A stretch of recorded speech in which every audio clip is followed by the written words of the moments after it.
Dalam nama Bapa, Putra, dan Roh Kudus. Amin.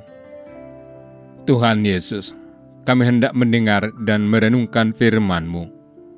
Tolong dan bantulah kami untuk mampu mengenal, mencintai, dan memahami-Mu dengan lebih baik.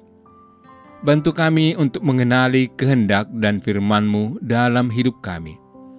Utuslah Roh Kudus-Mu menerangi pikiran kami, dan memberikan dalam hati kami cinta yang lebih besar bagimu dan bagi orang lain dalam keluarga dan lingkungan kami setelah mendengar dan merenungkan sabda-Mu.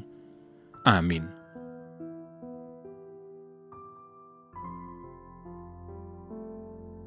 Pada waktu itu berkatalah Yesus, "Aku bersyukur kepadamu, Bapa, Tuhan langit dan bumi, karena semuanya itu Engkau sembunyikan bagi orang bijak dan orang pandai, tetapi Engkau nyatakan kepada orang kecil.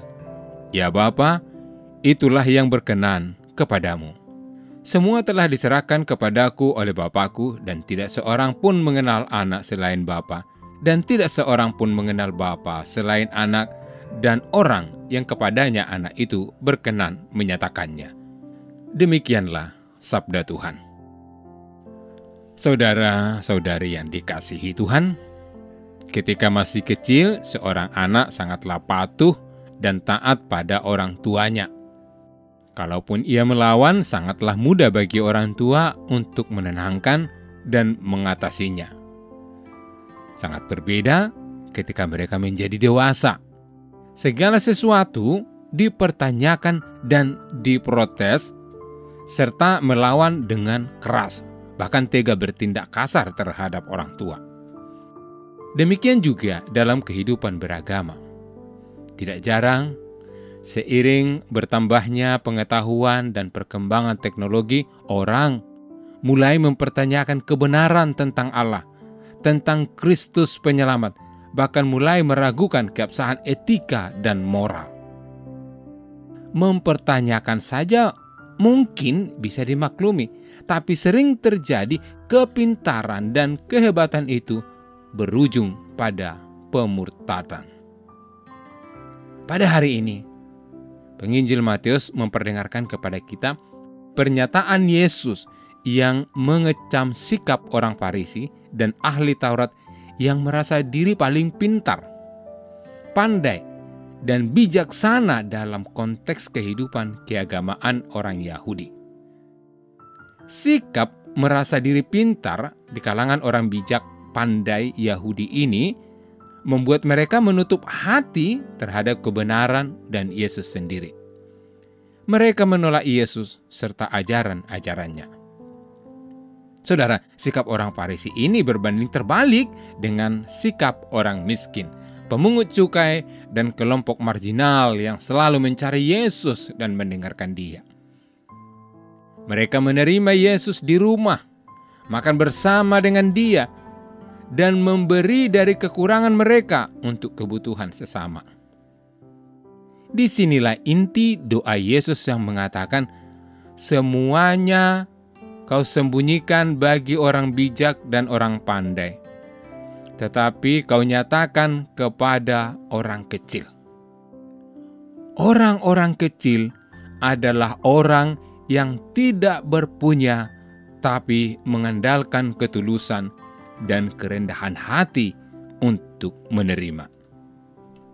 Saudara-saudari yang dikasihi Tuhan, kita pun dipanggil untuk memanfaatkan pengetahuan dan teknologi untuk kemuliaan Allah. Hendaknya kepintaran kita mencerahkan akal kita akan kenyataan-kenyataan ilahi yang tampak melalui realitas ciptaan. Ketika memandang alam, memandang manusia lain, memandang mujizat teknologi, kita semakin merasa kecil dan rendah hati. kita semakin terbuka pada kemahakuasaan Allah.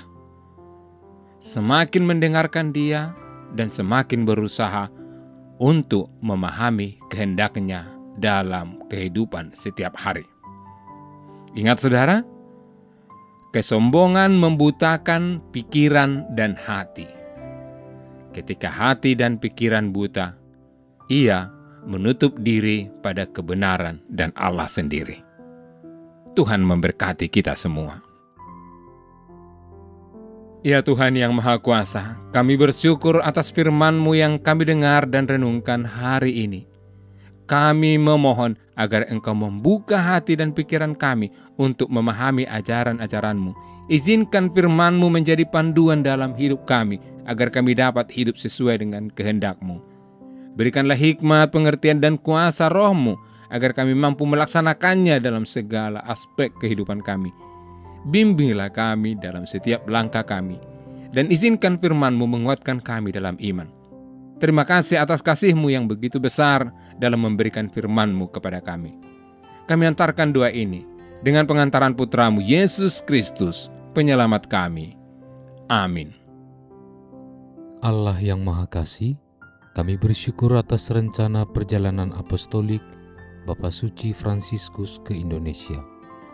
Semoga perjalanan ini menjadi pengalaman iman yang mempererat persaudaraan dalam keanekaragaman, memperkuat bela rasa kepada saudari-saudara kami yang miskin, lemah, tersingkir, dan menderita. Kami mohon kepadamu, berilah kesehatan yang baik bagi Bapak Suci, agar rencana kedatangannya menjadi berkat bagi gereja dan bangsa Indonesia. Semoga kehadirannya membawa sukacita Injil dan membangkitkan pengharapan bagi terciptanya kerukunan, kedamaian, dan kebaikan bersama. Bersama Bunda Maria, Ibu dan Teladan Iman, serta Bapak Yosef, mempelainya yang amat setia, kami serahkan siapapun yang terlibat dalam persiapan dan pelaksanaan kunjungan apostolik Bapa Suci ini ke dalam kuasa kasih-Mu. Dengan pengantaraan Kristus, Tuhan kami. Amin. Dalam nama Bapa dan Putra dan Roh Kudus. Amin.